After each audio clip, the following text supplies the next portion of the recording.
কোনো ব্যক্তি আপনার ক্ষতি করার চেষ্টা করছে, আপনাকে হয়রানি করার চেষ্টা করছে, শারীরিক মানসিকভাবে নির্যাতন করার চেষ্টা করছে, আছে এরকম দুষ্ট প্রবৃত্তির মানুষ, এরকম যদি মনে হয় তো আপনি একটি দোয়া সবসময় পড়বেন।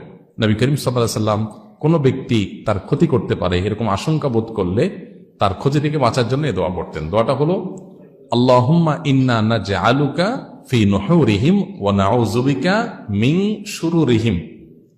আল্লাহুম্মা ইন্না নাজআলুকা ফি নুহুরিহিম ওয়া নাউযু বিকা মিন শুরুরিহিম। অর্থাৎ, হে আল্লাহ, যারা আমার ক্ষতির চেষ্টা করছে, শত্রুতা করার চেষ্টা করছে,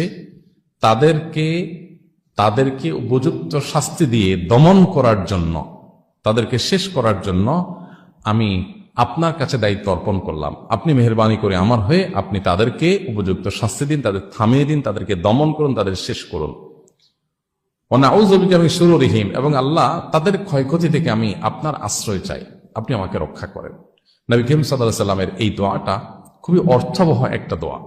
এই জন্য জীবনে কখনো কোনো শত্রু আমাদের নবী সাল্লাল্লাহু আলাইহি ওয়াসাল্লামের কোনো ক্ষতি করতে